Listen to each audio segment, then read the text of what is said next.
Welcome to Talking Giants, presented by SeatGeek. I'm your host, Bobby Skinner, here with my co-host, Justin Penik.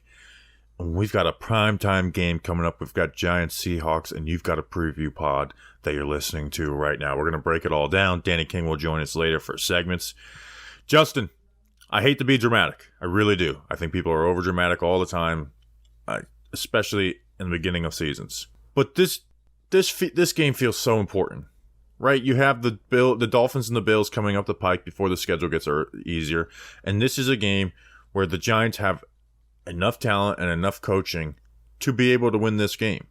You know, right now they are currently Vegas favorites.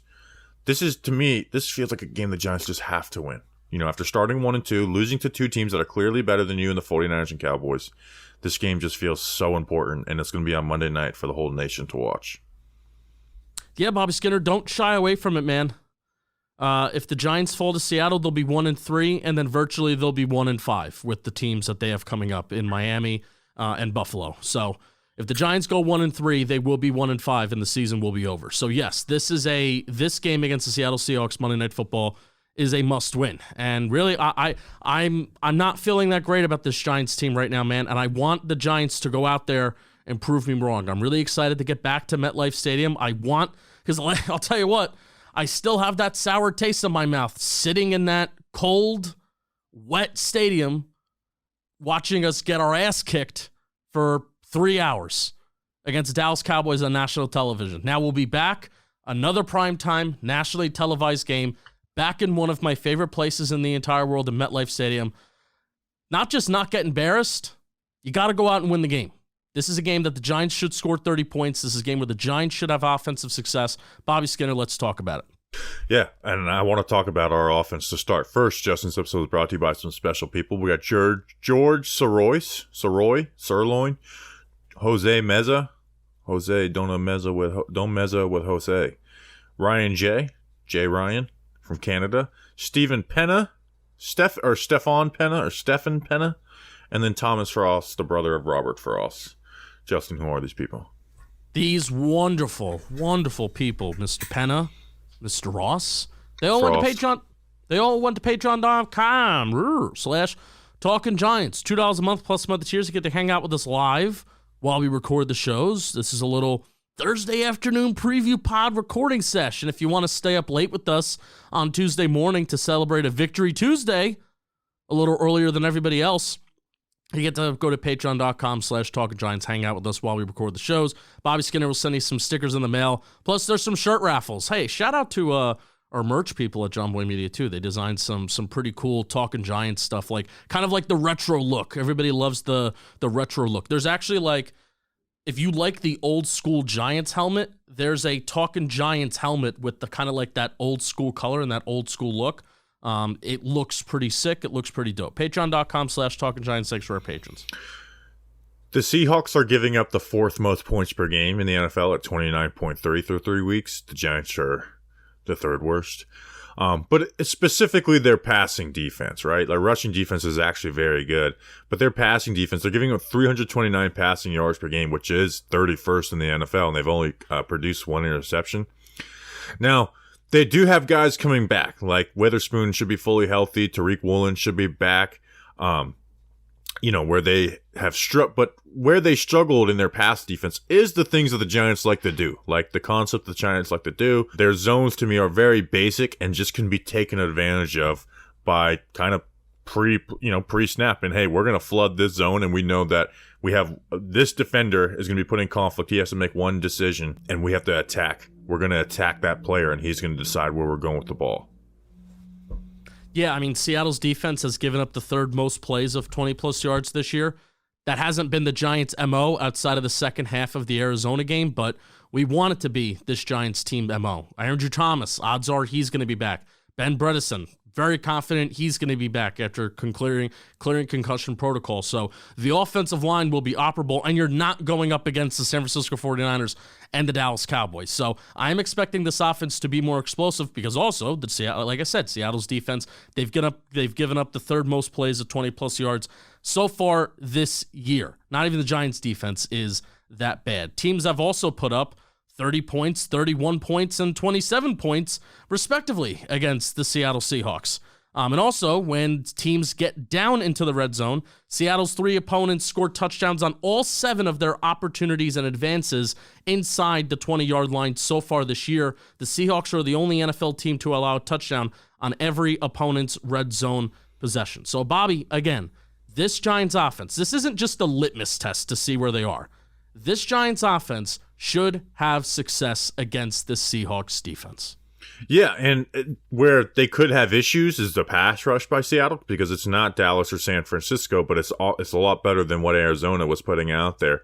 But hopefully with those guys coming back, Thomas and Bredesen, you can stay afloat, right? Well, Thomas and Bredesen have to give you Daniel Jones comfort, right? Because one, they're not going to blitz, right? They've only gotten 5 sacks this season, but they just get decent pressure. Like, they're really their best pass rushers is in the interior, and Jaron Reed, who's been a beast for them for 2 sacks, 4 hits, and 5 pressures. But because coverage-wise, they do the things that the Giants like to run, you can have confidence that your stuff is going to work and hang in there and throw it. And like when DJ does scramble, to me this week more than others has to be a scramble to throw type of week. Because, Bobby Wagner is not very fast, right? So when you're scrambling, that's a lot of times the defender you're going to be attacking in coverage. So this has to be a scramble to throw type week. And even with some of the explosives that have been given up, those have been given up because of quarterbacks, including even Andy Dalton, buying time in the pocket and hitting the ball down the field. But the Giants passing concept should work for Seattle. I usually don't go through this on a preview pod, but I want to. 1, curl routes. Deep curls. Darius Slayton actually had a lot of success on 3rd down versus Seahawks on these concepts last year. And that's when they like to get in their 3rd down blitzes, which means you're going to have to win on the outside because they either blitz or they drop guys back into the middle of the field. But you're going to have those one-on-ones. I don't care if it's Witherspoon or Woolen, whoever. You can be able to make those plays. And they're also there on 1st and 2nd down. So this should be a game where Slayton wins on those curl routes, which is a route he's gotten a lot better at. Mesh.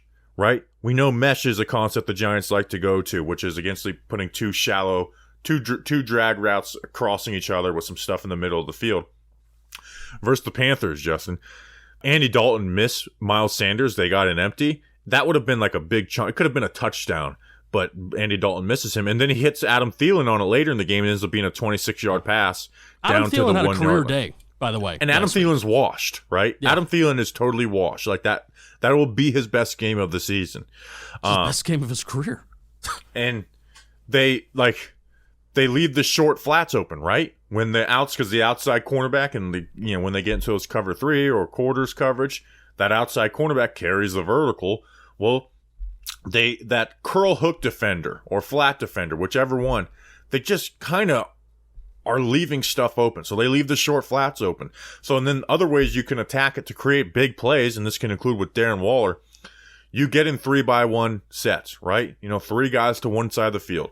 You have that outside receiver, whether it's, post wheel, even a curl flat, and then you can either attack up the seams, which they will leave open, but if they're not leaving the seams open, well, that deep sideline part of the field, they will leave open and they had a lot of busted coverages. Now, granted, a lot happened with Michael Jackson, number 30 on the field, and I don't think he's going to be getting a lot of playing time. But again, I think it's a little more about their defense, more so than the player. So to me, I think this is like where you work the post wheel, work the flood concept, even you can work smash, which is like that high-low we always talk about with the hole shot, but you use that third defender to occupy that curl hook defender, and I think you can create some not even like a hit the hole. No, the hole, it's not even a hole, it's just open. And then when they get really soft in their coverages, the check down is there with space. So I think there is a lot of opportunities and a lot of space to operate for Giants receivers and Daniel Jones to hit them. But this does have to be a Daniel Jones because there's going to be some pressure, right?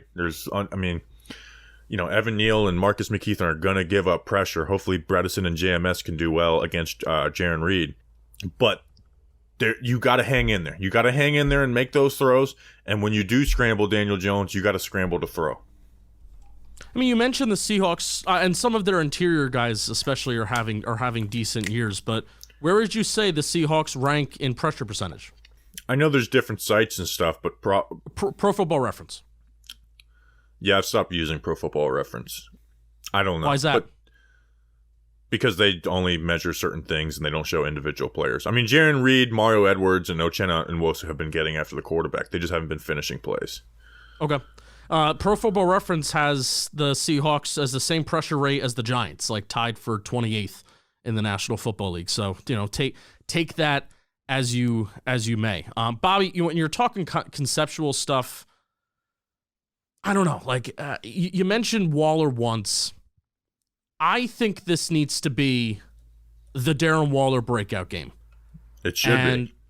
Like putting the linebackers and the safeties in conflict as you have some, more or less talented cornerbacks on the outside. Witherspoon's a rookie. Hey, do you want to attack him? But Tyreek Woolen's is a talented cornerback. I don't know if I want to go out of my way targeting the length that he has, the speed that he has, and the ball skills that he has too. I don't know if I want to go out of my way targeting him, even though I'm not afraid necessarily. But I think this just needs to be the Darren Waller breakout game. We even saw it against Dallas where Daniel Jones is running and scrambling to his left, and then that's the play where Chris Collinsworth compares Darren Waller to LeBron James and like the type of athlete that he is. So I think this needs to be the game, man. This needs to be the game where Darren who on their Waller defense can cover him, right? Right. Like, Bobby Wagner is slow. Jordan Brooks is all right. They got Julian Love isn't going to cover him. I know they use Jamal Adams is coming back, I think. So what do you think? I don't know what to think. I don't even know how many plays he's going to play, but he does. I mean, when Adams, it's been a long time since he's been on the field, but when he was on the field, like he is a great pass rushing safety / linebacker. Yeah. And I mean, we've seen it with the Jets and with the Seahawks. He literally stole a ball from Daniel Jones his rookie year and scored a touchdown. But I'm honestly have not accounted for him because even if he is back, he's not just a plug and play type player either. So it's hard to know. But I think they'll probably try and get him on the field on third down to run some blitzes and get in their zone. Yep. So obviously you have to. But I'm not like planning. I'm not the one making the game plan. But like in my head, I'm not like planning for too much of Jamal Adams. I don't think we'll rush him back. Even outside of just game plan stuff, Bobby, Giants haven't scored a first half offensive touchdown this year. Gotta happen. Mike Kafka talked all about getting off the fast starts, and how last year's offense didn't get off the fast starts. Giants haven't scored a first half touchdown during a regular season game since the Colts game on January 1st. So the scoring needs to happen fast, and it needs to happen often. And then also, what do you think, man? So I think the Giants only had about 11 rushing attempts last week. I still got some stuff on the passing game. Oh, sure. Okay. With the play action, you've got to be careful. One, this is the team that kind of put a little bit of blueprint how to stop the Giants' play action until they started moving into drop back passing. So their guys are going to get back and take and cut off those crossing routes. But what they also do, and they did, like they got a sack versus Carolina, and they did this well versus the Giants last year, and we saw it last week with Nick Bosa. They're going to attack the quarterback from the backside of play action, right? So you either have to block that guy or not run play action because they're not going to bite on that from the backside. They're going to attack the QB and look for sacks, and with play action, you got to be careful with it. Also, I put together these numbers. So they've played Stafford, Goff, and Dalton on 20-plus yard air throws, 10 of 18 for 309 yards. That's 56% with those three guys. Obviously Stafford, but like those deep numbers would be number one in completion percentage while also being like pretty high in target rate, which, at 13.5%. It'd be like, over 3 times what DJ did last year. 10 to 19, they're giving us 61%, 256 yards. And then the short area, I don't really judge short area stats. 73%, 403 yards. But again, like those, and it's not necessarily just guys getting beat one-on-one on the outside. It is like busted coverages and stuff. So you have to, and this is something I actually remember this in the 2020 Seahawks game when the Giants won and they ran the ball, and everyone was like, this is the worst pass defense in the NFL. But you know why the Giants didn't have any passing yards in that game, despite Colt McCoy? It's like you never tested them down the field. So for them to have busted coverages, you have to attack them. And if you don't attack them, there's no big, deep coverages to be busted. So you have to attack them. And I mean, look for that because that's something that they've put on film. With the rushing offense, before we get into it, do you think Saquon Barkley plays? No, there's no way Saquon Barkley plays. No way. There's no way Saquon Barkley plays. You didn't see the clips of him on Thursday? Monday night game? Yeah, I saw, but don't do it. Yeah, I hope he doesn't. I hope they don't rush him back either. And also, even if Saquon Barkley was playing in this game, their rushing defense is really good. Yeah. They're number 6 in yards, number 3 in yards per carry at 2.9. Now, they've played 3 immobile quarterbacks in Stafford, Goff, and Andy Dalton, so that has a little bit to do with it. But, again, we talk about Jaron Reed. He's been a beast. And then Bobby Wagner, where he's still really good, is against the run. And their other defensive linemen have been able to penetrate and allow linebackers to run free. And then Reed has been, whether he's two-gapping or penetrating, he's been a monster for them. But unlike past Seahawks teams, they are all playing their responsibilities perfectly, and they're very disciplined. I mean, hell, they held the Lions to 3.5 yards per carry with their offensive line. So this is a game you can't abandon the run, right? And that's what I was going to ask you, because I think the Giants did abandon the run against the 49ers, because I kind of think they had to. Like, I feel just the same about a 2nd and 10 as I do about a 2nd and 7. But I think there needs to be a little bit more of a balance between 11 rushing attempts that I think they had last week against the 49ers. And only 7 to the running backs. Right. So I think there needs to be a little bit more of a balance to help you stay on schedule. But at the same time, the Seahawks' run defense is pretty good, and it's so tempting because their pass defense on early downs has been pretty suspect, and on third downs, it's been like, it's kind of crazy how similar these two teams are in a lot of the efficiency areas, because on third down, the Seahawks pass defense is almost as bad, and maybe even a little bit worse than the Giants pass defense. Yeah, I mean, I take the run when it's the right opportunities, when you get in those 2nd and shorts. Yeah, 3rd and shorts, you know? If they are getting into really light boxes and giving you favorable fronts, throw some counter or something at them and, pin down Jaron Reed. Don't let him just, stop you. But they are playing the run very well, so I'm not going to go into this game pound the rock, especially without Saquon. But again, I would like more than 7 carries, and hopefully the Giants are winning in this game and can do that. All right, why don't you talk to us about Candlewick before we get into... Do you have anything else? No. Just, hey, let's score first half offensive touchdown.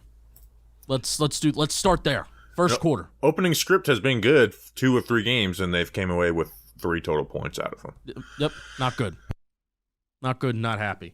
Oh, Bobby Skinner, we have another tailgate coming up this Monday night. You can click the link in the show notes to hang out with us. We're going to have a Madden tournament.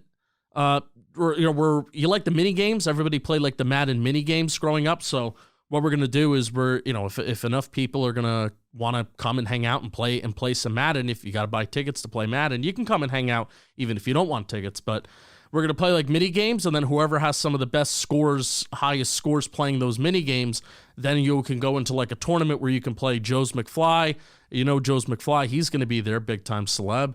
Myself, and then Jolly Olive, who's a big Mets guy. The 3 of us, we're going to be there. We're going to be hanging out in the Candlewick Diner. They are going to be catering this Monday Night Football game versus the Seattle Seahawks. The Candlewick Diner is celebrating their 54th year in East Rutherford this October 26th, and it's the 3rd year partnering with Talkin' Giants for our tailgates. They are the original food caterer and supporter for the podcast. They're located just a mile up the road from MetLife Stadium. Anytime that I find myself near MetLife, if I'm going to the racetrack or something, I will always stop at the Candlewick Diner, and I will always hang out and say hi. And you never know who you'll run into. There's a lot of Giants players, a lot of Giants rookies, a lot of the younger Giants players will sometimes find themselves at the Candlewick Diner. So check out the Candlewick Diner in East Rutherford, New Jersey for all your favorite diner favorites. Bobby Skinner, you'll be glad you did. Come to the tailgate on Monday. Link is in the description. You'll be glad you did.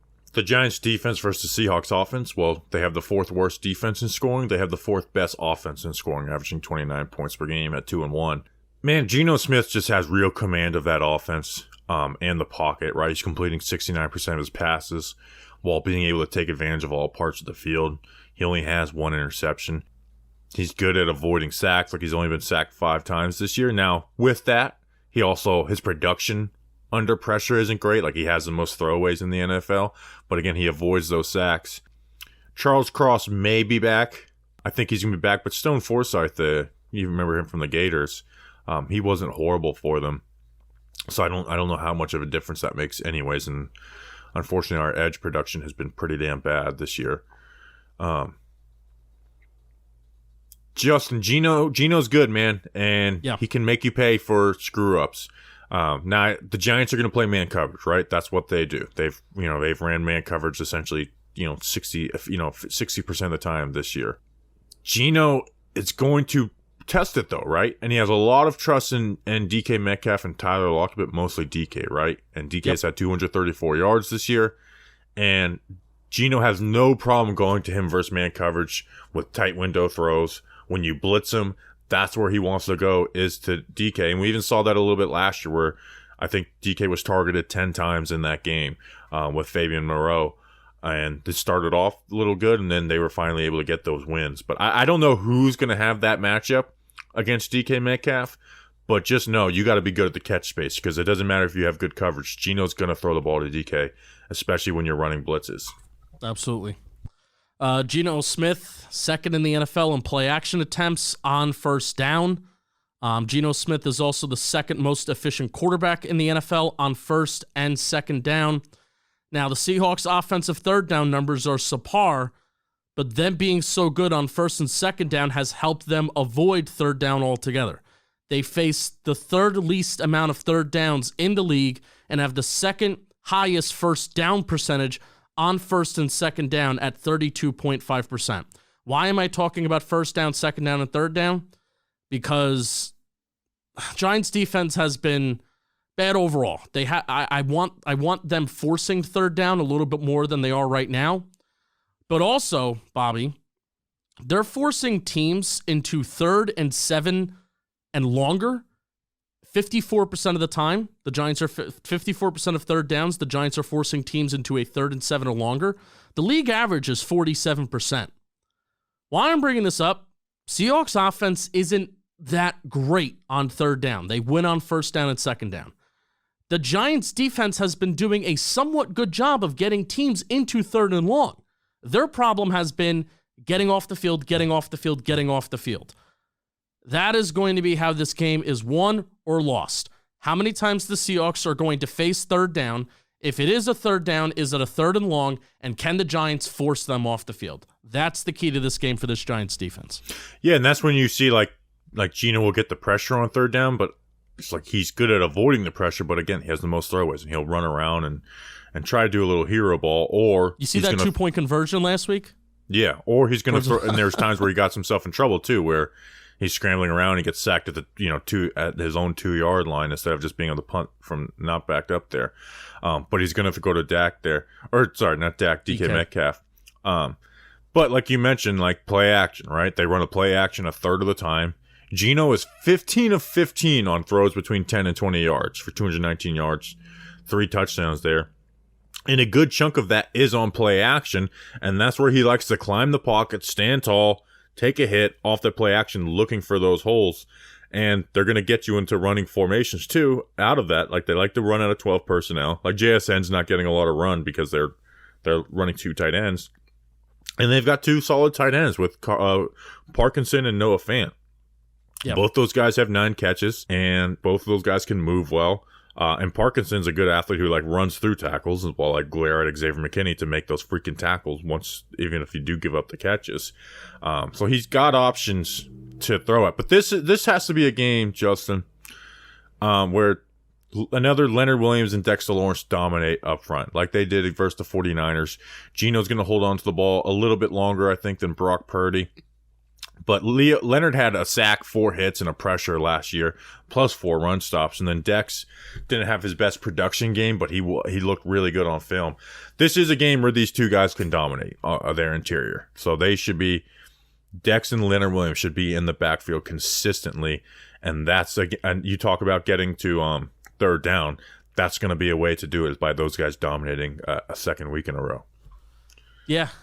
You mentioned Fant and Parkinson. They like to throw the ball to those guys. Those guys can break some tackles. Tackling has been a main topic of conversation over the last couple weeks with this Giants defense, tackling DK Metcalf and tackling Kenneth Walker. And not even necessarily Kenneth Walker when he's running the ball, but Kenneth Walker if he's receiving the ball out of the backfield. Those are like the 4 players that I'm circling in red about we got to be able to bring down. Maybe even Tyler Lockett's good with the ball in his hands, by the way. Oh, also, I think the Giants have 31 missed tackles on defense so far this year. The Seahawks have 30. So another 2 areas in which these teams are somewhat similar to each other is tackling. Yeah, but DK Metcalf and Kenneth Walker specifically, just because how physical they are. I am concerned about when DK catches that ball. You talk about competing at the catch point, whether it's Hawkins or whether it's Banks. I'm concerned about after DK Metcalf catches that ball, you can't make a play on the football. How are you going to get that guy to the ground? It's tough. Yeah, DK is my main worry in this game in every facet, right? Even if, Adoree hasn't looked like his same self this year either, so it's not like you can put Adoree on him and shut him down. But last year they put Adoree on Lockett and Moreau on DK. I would expect either Banks or Hawkins to be on DK. And we saw Banks struggle at the catch point last week on giving up that touchdown to Ronnie Bell. And, the tight ends of the Cardinals made a couple plays. Are you going to make Kayvon your GF? No, I'm going to make somebody else my GF. Okay, so let's talk about Kayvon Thibodeau. And this is not just specific to this game. So I looked through all his true pass sets, pass rushes, the front side of runs and back side of runs. It's alarming. He is playing slow, he is playing high, and he's playing stiff. And there's plays, even like there's a play where he gets a free rush out to the running back, and he slows up and stands up, where it's like, dude, run that dude over. You have a running back blocking you. You have full momentum. Don't make his life easy. We need more out of Kayvon. Is not doing. Again, we talked our conversation about Kayvon all this offseason is like we need him to take a step forward, but he, unlike Evan Neal, has put together a baseline of at least a solid pass rusher in the NFL. Yeah. He's not even getting any. He looks like Jihad Ward and O'Shane Zimenez out there. I don't know what the fuck is wrong with him, but he needs to figure it out. Because what he did versus the 49ers to me is unacceptable. That's the worst game of him as a New York Giant was that game. And it wasn't great versus the Cardinals either. And he wants to talk about being on the backside of runs. We talked on the mailbag pod. You gave up a big run because you did the wrong thing on the backside of a run. So I don't know what is wrong with him. And you know what? And I want to say, we talk about having dogs and having a mentality. How about, people in the building call his ass out? And I know, I think Wink Martindale does. How about guys who have been on defenses that were dogs at one point instead of fucking cuddling this guy? Well, I was going to bring up. I remember the quote from Brian Dable at the Combine. What are you going to do when you have 3 games in a row and the sacks aren't coming, the stats aren't coming, and people are coming at you? What are you going to do? So this is not like dude, you're better than this speech for Kayvon. Like, it's what he's put on film these last 2 games has been pitiful. He has to be better than this because we've seen it. We've seen it. The baseline he put down last year is so much better than what we've seen these last 2 games. It's been bad. So I don't know what the hell's going on, but he needs to snap out of it and become a difference maker. Yeah, man, I agree. And I was going to bring up, I was listening to Amani Toomer on DNR on ESPN Radio earlier this week. He is on the Giants payroll in some capacity because he does the Giants postgame show. And he said that Kayvon Thibodeau has being a superstar off the field figured out and the things to say and how to market yourself, whatever. No problem with that either. He has that, and I have no problem with that. He has that figured out, but being a superstar on the field, he doesn't have that figured out. And what I honestly think it is, man, is I think that he's had his entire life where, he's worked hard, but also a lot of things have come very natural to him. Being a superstar on the football field has come very natural to him. It's been, maybe even somewhat easy because you are so naturally athletic and you're so naturally gifted. Or even at Oregon, where it's the top it's some of the top competition, in college football, where he excelled at that. And now he is at a point in his football career where for the first time, he is not the best player on the field and he is not a superstar on the field, but he still has that superstar mentality off the field, and that's what's kind of getting him in trouble. Is that, you need to match it, man. Just you play gotta well. match it. You got to match it. You got to be about it. So I don't have the problem with the what he says off the field. It's the fact that he was drafted 5th overall, and he is nowhere even near the superstar player that he needs to be for the Giants. And I do think I think it's mental, man. I don't think it's anything physical. I think it's all mental, and I think he's got to fucking want to do it. You got to want to go out there and do it. Yeah, and this is not like easy. an Evan Neal speech, right? Where it's like we're just hoping. Like, this is like, dude, it's in there. You played faster last year. You played more physical last year. I don't know what's going on, but it has to be figured out. So stop cuddling this guy, New York Giants employees, and freaking figure it out with his ass. And it's in there. And I want to see it show up this week, right? Even if there's Lucas and Cross are back, those are guys you were drafted with. You should be winning. Let's talk about their rushing defense, Justin, or our rushing defense versus their rushing offense. Everyone looks at Kenneth Walker, and it's like, man, that's a good player. Like, you got to be careful. To me, I hope to God the Seahawks run the ball. I really do. Now, they're middle of the pack in rushing totals and yards per carry, Justin. But there's two things that make me really want to hope they run the ball, specifically with Walker. One, they are a zone run offense, right? And that's what the Giants are the best at. The Giants are very good against a zone run. And last year's Seahawks team is an example. As bad as last year's Giants run defense was, they held Kenneth Walker to 2.8 yards per carry. And that includes like a 16-yard touchdown at the end of the game that he, bounced. So the Giants are just, because they have those defensive linemen up front, it allows the linebackers to play more free and just play. And you just have to play gap responsibility. Also, Kenneth Walker has 4.3 yards per carry this year. Not great, but solid. 4 touchdowns. This guy dances behind the line of scrimmage. And we saw it last year and thought maybe that this would be different in year 2. To me, it's not. I think he is always looking like he would be. To me, if I was covering the Seahawks, I would be frustrated with him because he's always looking for the home run threat. I think maybe more than anybody in the NFL, the way he will stay behind the line of scrimmage to try and create stuff. Now, he can make plays out of it, right? He makes good plays, and he's going to try and get you out of your gap integrity to do that, right? Did that even versus the Lions, who have some good, decent linebackers. Got them out, got Derek Barnes, got Jack Campbell, Angelo out of their gaps, and then cut to the other way and was able to create some big runs out of it. But just this game, trust your defensive line, and linebackers just play your gap.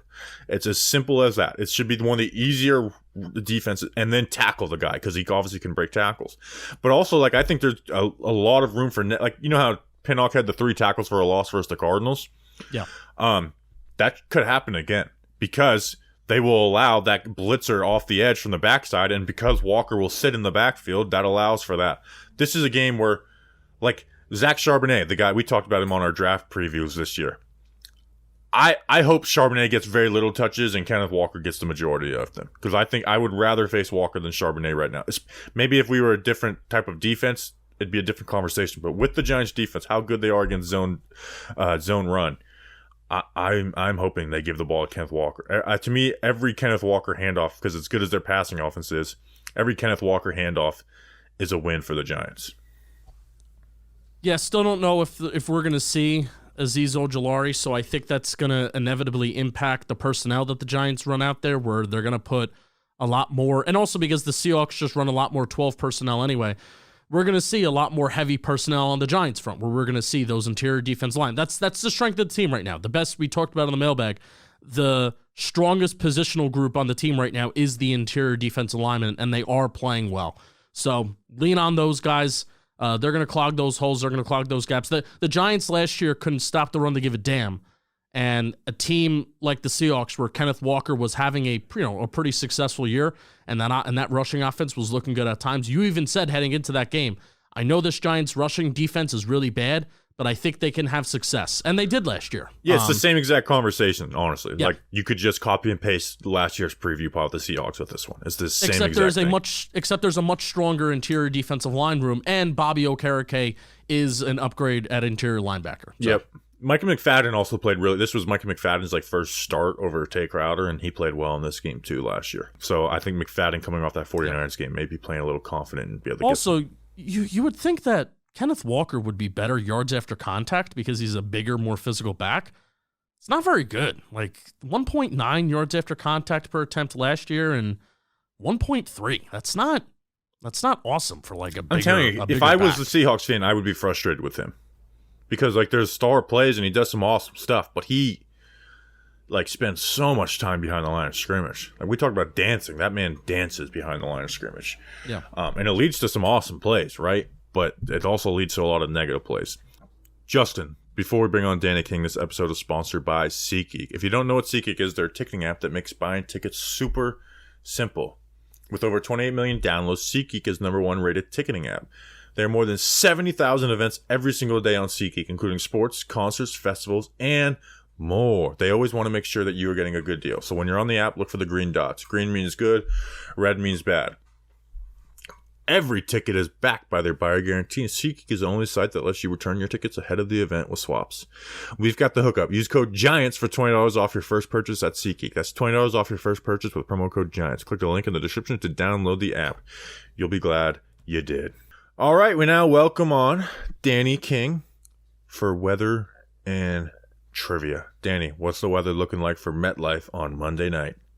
Well, I mean, luckily they're not playing anytime, at least this weekend, because apparently it's supposed to just pour like crazy. But Sunday night in East Rutherford, it's going to be beautiful. It's going to be Monday night. Monday night. I lied. Clear skies, 69 degrees. Nice. And 6 mile per hour winds. It's just gonna be a nice clear night. Could be this is the first game at MetLife since my horrible weather prediction. It is. And this week I'm confident it's gonna be beautiful because 1, there's no random storms popping up on me. And 2, whatever is coming, it's gonna be long gone by then. So yeah, Monday, beautiful weather. Low of 59 though. So wear a jacket. Please. I don't want any wind? Cold.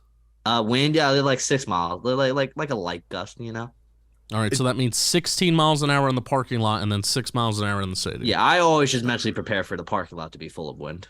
Yeah. It's kind of crazy. We talked about it when the schedule actually came out, but it's this is our second home game. It is. And then we have 2 away games, and then they come. It's so many road games. I'm seeing the Giants. And also they're putting the Giants and the Jets on the stadium in the same weekends, too. Yeah, that's cruel. That's cruel to them poor groundskeepers. Can they get the paint right this week, by the way? I hope the paint's dry on Monday night. Well, I mean, it did rain. And to their not credit, to their an excuse for them is that so it they're rained. Overbooking. It rained that weekend more than any other weekends, probably in years. So true. True that. Crazy. I'm seeing the Giants in 2 weeks. I'm excited for that. They're gonna be at Buffalo. Let's go. We're gonna be doing a watch party for that. Danny, we got any trivia? We do, and according to Pro Football Reference, only one Giant has returned an interception for a touchdown against the Seattle Seahawks. So if that's wrong, blame Pro Football Reference. Can you name me that one player that did it? A pick 6 versus Seahawks. 2000 on. If you want a little more, I can narrow it down. Was this maybe a Stevie Brown interception? It was not a Stevie Brown interception. Justin? You mentioned a hint, Danny. What's the hint? Oh, post 2000s. Oh, Danny mentioned possibly another hint. What's your answer, Justin? I was waiting for the hint. No, you want another hint? I give you. I'll give you this. It was before 2010. Before 2010. I want to say Aaron Ross, but that's wrong. It's wrong. Bobby, you can change your answer based off that as well if you need to. I'm going to say Corey Webster. I mean, he was the best corner in that time period. Got a 10-year window. Let's go. Jabril Wilson. None of you are correct. It was actually R.W. McQuarters. R.W. McQuarters, September 24th, 2006. He took it back 27 yards for the score. We still lost. Who was the quarterback? Matt Hasselbeck, I'm assuming? I didn't look at that, but I'm assuming that probably was 2006. 2006. Was that the Jay Feely game? That was 05. That was 05? Yeah, the Jay Feely game was 05. That game was so fucking frustrating. Yeah. Oh, here's another trivia. Justin trivia this week. Ooh, have the Seahawks ever lost at MetLife Stadium? Oh, you're saying that. That makes me think they haven't. No, they haven't, because you wanted to say that if they had. Correct. They beat the Giants in 2011, 2013, and 2017. They beat the Jets in 2016, and then they beat the Broncos in the Super Bowl 43-8. They've outscored their opponents by an average of 30.6 to 11.4 and a plus 13 turnover differential. They're pretty good at MetLife. By the way, that game, Giants-Seahawks, was miserable. Eli had 3 touchdowns, 3 interceptions. Matt Hasselbeck had 5 touchdowns and 3 interceptions. Oh, my God.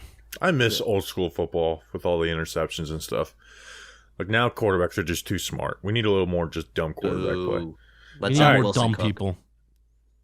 Fantasy draft where we pick players from the Giants and the team they're playing to highlight matchups and competition. I'm excited. Now, I'm still in first place, but Brandon Ayuk, my first round pick last week, did not play. And if you remember the rule, you can only trade third and fourth round picks after the draft.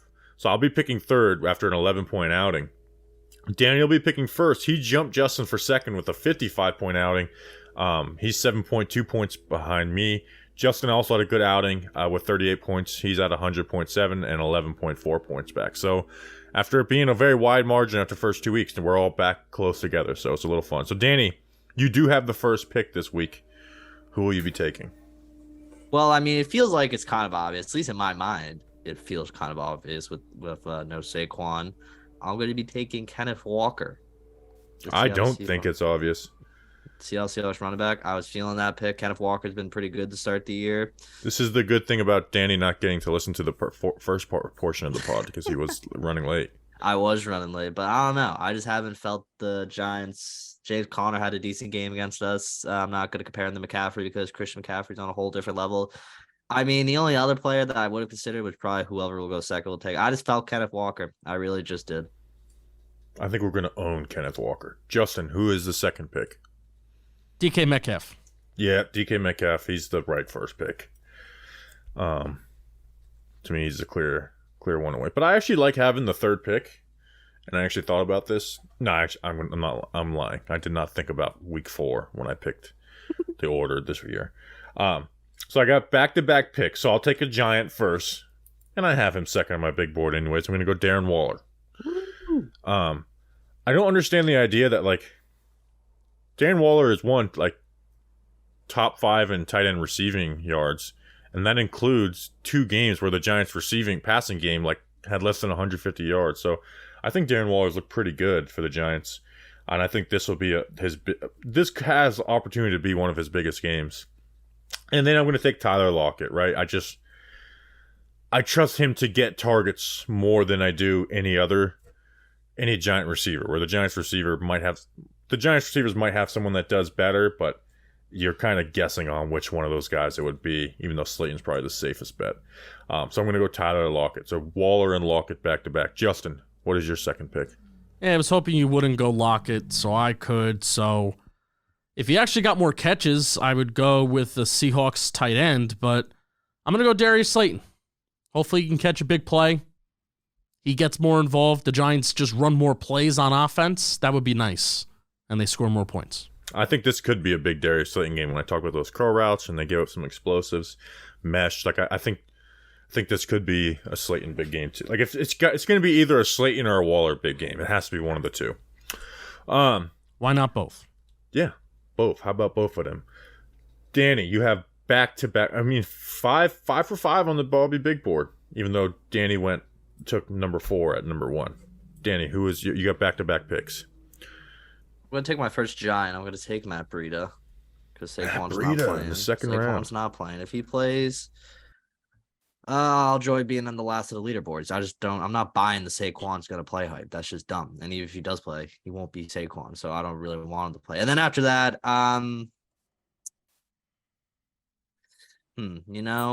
is Paris Campbell still going to get those reps over Wan'Dale Robinson? Because the change is happening. Is it happening this week? I don't think it is happening this week.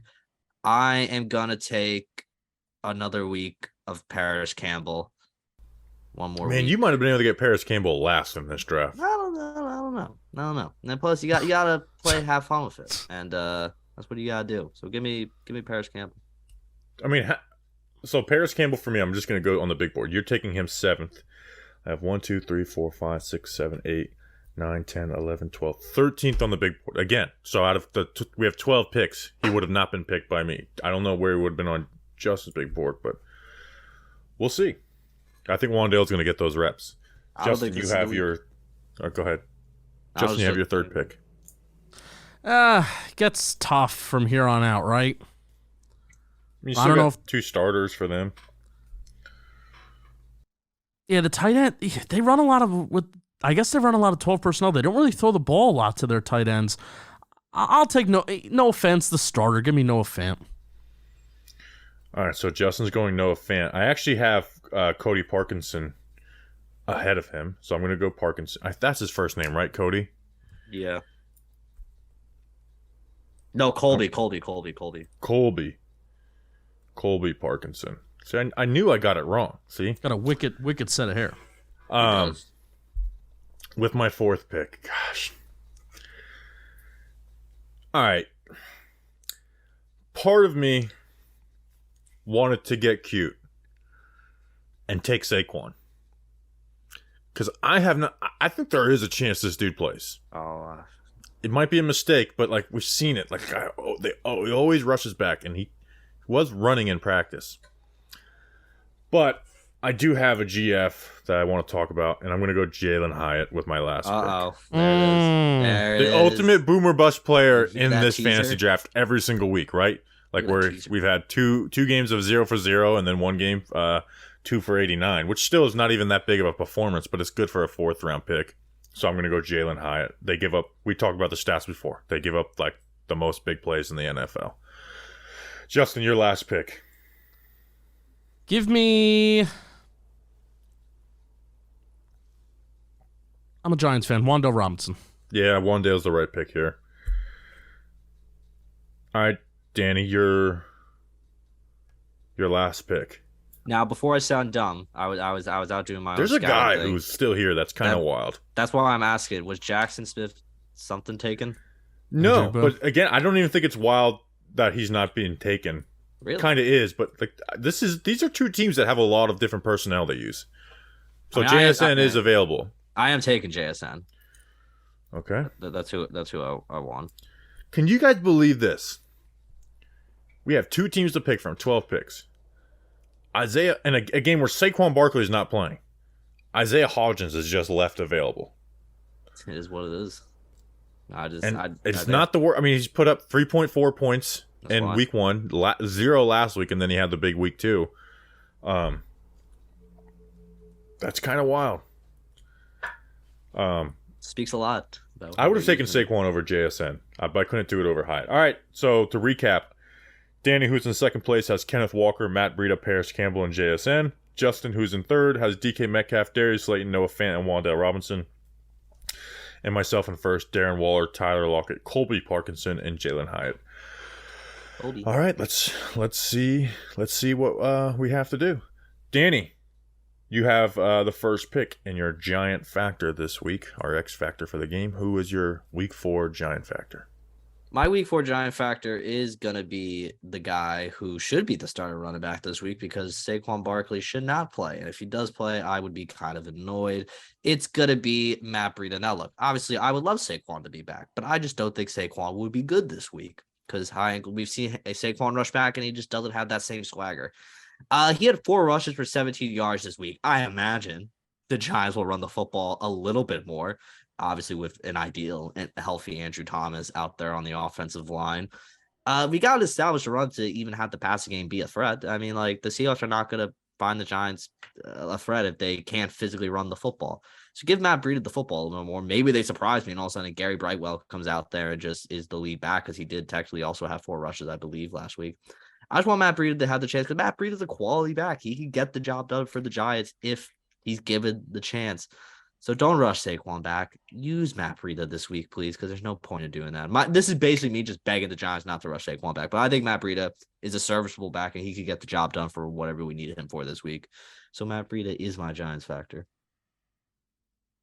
You love backups. I do. I mean, I almost made the trivia question this week. Who scored the Giants touchdown against the Seahawks in 2020? And it would have been Alfred Morris. Daniel Bellinger is a new add to the injury report. He was limited with a neck injury. Well, that's Thomas, Aziz, Saquon, and Davidson all limited, and Bredesen full. Okay. Justin, who is your giant factor for week 4? Who was full? Bredesen. Thomas and Aziz were not. No, they're limited. Okay, got it. Unlimited. My giant factor for week 4. And Bredesen was unlimited. All right, go ahead. Sorry. Mister. Give me John Michael Schmidt, Senna. 24 years old. Old man. You know him from the University of Minnesota. Jaron Reed and Mario Edwards Jr., 2 interior defensive linemen for the Seattle Seahawks.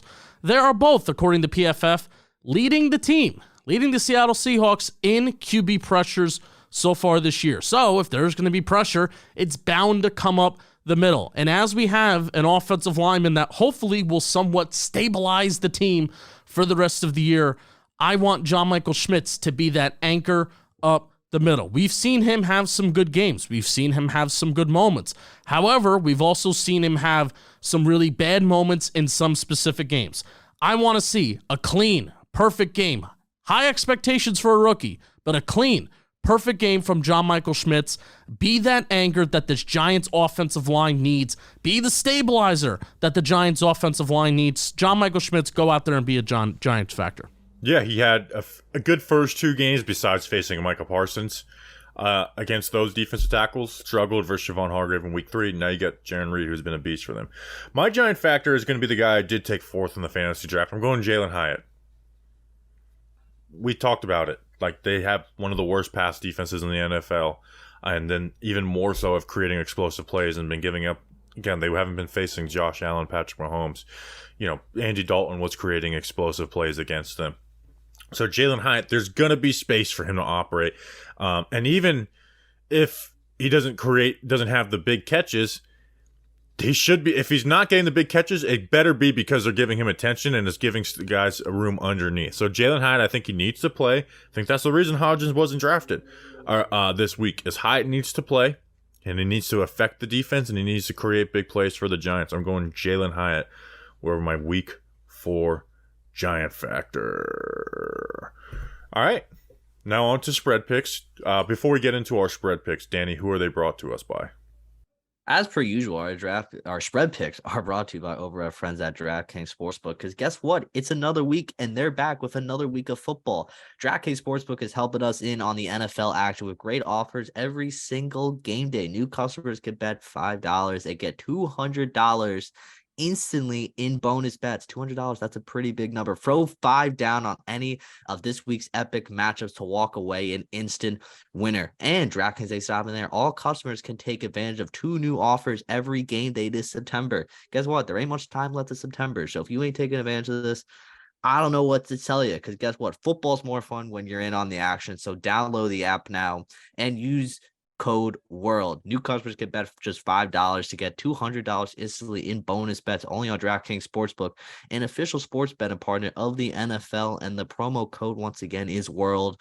The crown is yours. Gambling problem? Call 1-800-GAMBLER or visit www.1800gambler.net. In New York, call 877-8-HOPE-NY or text HOPE-NY to 467-369. In Connecticut, help is available. For problem gambling, call 888-789-7777 or visit ccpg.org. Please play responsibly. On behalf of Boot Hill Casino and Resort, licensee partner Golden Nugget Lake Charles, 21 plus, age varies by jurisdiction, void in Ontario. See sportsbook.draftkings.com/football terms for eligibility, terms, and responsible gambling resources. Bonus bets expire 7 days after issuance. Eligibility and deposit restrictions apply. You'll be glad you did. You'll be glad you did. Standings for spread picks. Justin's in last after going full. Me and him both went 4-4. So Justin's in last at 10-14. I'm 11-13.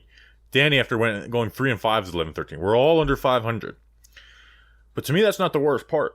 The listeners are starting off hot this year. They went 6-2 last week. They are 17-7. 17-7, right? Like, there's really no unless you pick opposite of them on, like, on, let's see, 7 picks. There's no mathematical way for us to even be in the lead next week. So it's about just closing the gap. And we can't let that happen. We cannot let the listeners. We just cannot let the listeners win. Yeah, the listeners cannot have that. So I tag you guys in the spread picks tweet every week. Did you see the guy that was really mad that the listeners were beating us? Yeah. I thought that I kept on reading it in my head. I even brought it up because I thought so. First, the guy said it's a shame when your listeners are more level-headed than y'all. It's like, one, it's spread picks. There's nothing about being level-headed. But I was reading this in my head, like laughing angrily. Just imagine someone and this guy came back like 10 minutes later, like, maybe your listeners should be the ones talking and y'all should actually shut the fuck up. And I just kept on reading that over and over again in my head. Like, how angry is this? Maybe your listeners should be the ones talking and y'all should actually shut the fuck up. Which I thought was, I'm like, hey, I was a champion last year. I was a champion 2 years ago. Yeah. And I can't. We didn't do spread picks the year before. So who actually won that year? Actually, I could pull it up right now. But we didn't do spread picks. I think the listeners actually might have won because remember the listeners would just pick the favorites every week. They're losers. Just kidding, listeners. You're not losers. Well, they're winners. I won that 17-7 is insane. I actually won that year. I went 83-51, but that wasn't against the spread, so I don't even count that. Yeah, I just kept listeners would be rich. I just kept on reading that. Like, how angry is this dude? He's like, maybe y'all should shut the fuck up. Maybe the listeners should be talking and y'all should shut the. Anyway, I really enjoyed that. We're probably gonna get like 20 of those replies on this week because they are killing us. Yeah. All right, Thursday Night Football. Lions at Packers. Packers +2. This should be a good game. The listeners are represented by Greg Bourgoin. He's going Packers +2. I want to close the gap, and I also think the Lions are just better. The Packers probably don't win that game if Derek Carr doesn't get injured last week. I'm going Lions -2. Justin, where are you going? Packers +2. Oh, they're getting Christian Watson and Aaron Jones back.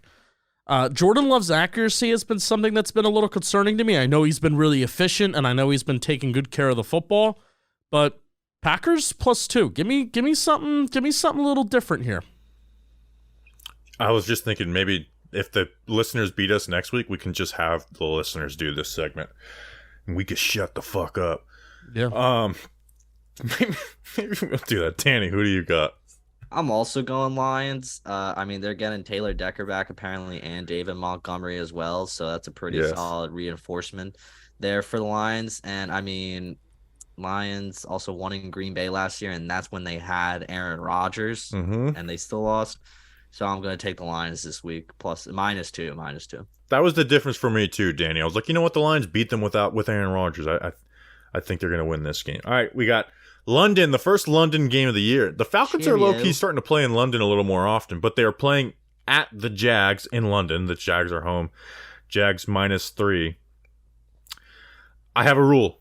I never pick the Jags against the Jags in London, and I hate Desmond Ridder, so I am going Jags -3. The listeners are going Falcons. Danny, who are you going? I'm also going the Jaguars because, like you said, this is their home, and the Jaguars. I don't know what's missing from them right now. Why they're not hitting the same this year. I did read that Doug Pearson did hand over play calling responsibilities. Could that be the problem? I don't know. I'm just saying.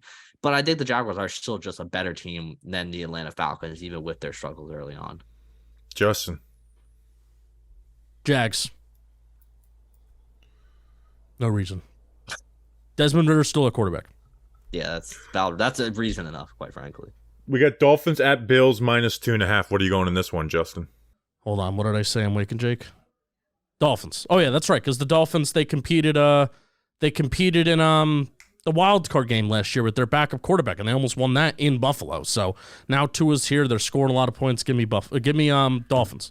This game is in Buffalo, but I just think the Dolphins are a better team than Buffalo. So I'm also going to go Dolphins. The listeners went Dolphins. Danny, you going with us or against us? I mean, like what? This is the Bills' first legit game all year. The Dolphins, this may also be their first legit game all year. But the Chargers, I don't know. I'm taking the Dolphins. They're a better team than Buffalo right now. Jalen Waddle's coming back. Dolphins just got it, unless they just decide to lay an egg after dropping 70 points. Dolphins also beat the Bills early last year, even though that was in Miami. It is kind of funny. Miami can just cook their opponents with the shade versus the non-shade part of the field. Ravens at Browns -3. Danny, what are you going in this one? Ugh. God, Browns suck offensively. Ravens are kind of banged up if I remember. I just can't. I mean, besides their defense or offense, just can't get anything going. I'm gonna take the Ravens plus 3.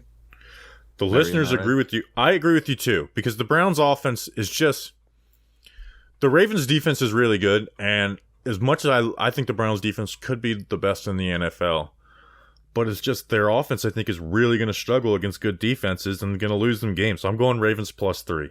Like maybe even the Browns win this, but I can't.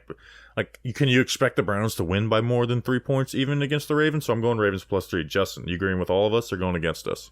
I'm going against Browns -3. I think the defense is too good. Bucks at Saints -3. So if the Falcons lose in London, this will be a game for first place. Jameis might play this game, so it could be Jameis versus his old team in the Bucks. Saints at home. I'm going Saints. You got Olave, Thomas. You got some weapons over there. I know they blew the game, but I am going to go Saints -3. The listeners are going Bucks +3. Danny, what are you going? I hate that I agree with the listeners, but I think I'm gonna go Bucks here as well. If I'm remembering correctly, I kind of think the Bucks own the Saints at home kind of sometimes. Maybe I'm talking out my ass for all I know. But I don't know. I'm still kind of feeling the Bucks still. And It's I'm the not saying opposite way around. The Saints own the Bucks, but it's okay. Yeah. well, it is what it is. I'm talking out my ass. I still like the Bucks. The Baker Mayfield, I don't know. This is a winnable game for them. Justin. Bucks. There we go. The Bad Bowl. Broncos at Yes. Bears +3.5. I don't think the Broncos are honestly even close to as bad as the Bears are. So I'm going Broncos -3.5. Justin. Yeah, Broncos -3.5 as well. At least Russell Wilson is playing like somewhat efficient football right now. Their defense is just really, really bad. So the Bears' offense and defense is bad. So give me the Marvin Broncos. Mims is killing it for the Broncos too. By the way, Yeah. He's a big play machine. That was a good hit for us, Danny. Both 0-3 against the spread, so that's pretty fun. But yeah, Broncos are not as bad as the Bears. I mean, wow, the Bears are so bad this year. So bad. And the listeners are going against us. They're going Bears. Patriots at Cowboys -6. Honestly, if they win that game, then they should honestly have control of this segment. The listeners? Yeah, if the Bears win, then at that point it's just give. No, you don't need to win. You need to cover. If they cover, they still earn the segment.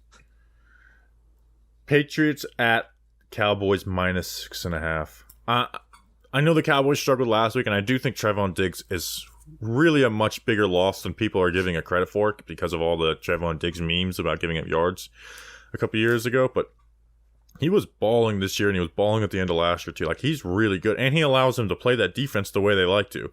You can't do what you do with Deron Bland versus Trevon Diggs.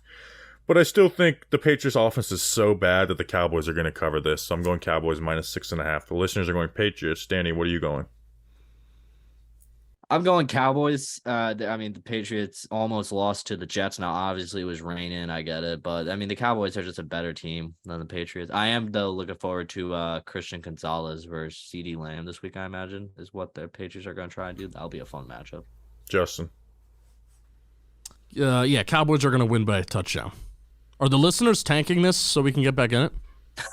I don't know. You got to talk to Greg Bourgoin. Don't Thanks, say Greg. that. Don't say that shit because they're gonna beat us and then they're gonna turn it around on us. They're gonna be playing that clip at us all year long. Now, again, we will. At least one of us are going to win this thing. The listeners, I refuse to let them win. I will lie, cheat, or that's one of my favorite clips of the campaign. I will do whatever it takes to win, even if that means lie or cheat. Because that's a fucking vibe right there. And then Sunday Night Football game where the NFL is regretting putting the Jets in all these primetime games. We got Chiefs at Jets +9.5. This is my John Boy Media against the spread pick, which I'm 3-0 in, by the way, this year. I'm going Chiefs -6.5. Justin, who do you got? Is it 6.5 or 9.5? 9.5. Yeah, Chiefs. Chiefs are going to win by more than 10, even though it's 9.5. They're going to win by more than 10. But my confidence in that makes me feel like they're going to keep it within 9. Like, and the Chiefs' offense is going to struggle. Because the Jets do have a good defense. But I got the Chiefs. Danny, how about you? The listeners went Chiefs. Do you agree with all of us? You're forgetting the X factor here this week. Why the Chiefs are going to dominate. You're going to hate that about Saints, but Taylor Swift's going to be at the game, and Travis Kelce's going to go off. Quite frankly, it's going to happen. Oh. It's going to happen. Chiefs dominate. Travis Kelce, I'm calling it 2 tutties. 2 for his girl in prime time. Yeah, maybe Travis Kelce will be good for one. So also, just get ready for that. For it's going to be years miserable. NBC's going to be miserable this week showing her. Okay. All right, so let's beat the shit out of these listeners, and maybe they can STF you. Giants-Seahawks score predictions. Danny King, what do you got? I don't want to say like I kind of gotta have it type of game, but I kind of gotta have it type of game. This is the level of competition we now expect the Giants to beat after we've been knocked down a few levels. Giants are gonna win. Need to win. They're gonna win 24-20. It's probably going to be a close nail-biter type of game. I don't see a world where any team scores 30 points this week. I could be wrong once again. But, yeah, Giants win 24-20. Got to have it, please. Got to have it. Justin, what is your score prediction for Giants-Seahawks? Go out there and prove me wrong, man. I don't feel good about this team. I don't think this team has the same hunger. I don't think they have the same fight that they did last year. Guys have not taken second-year jumps like we've really wanted them to.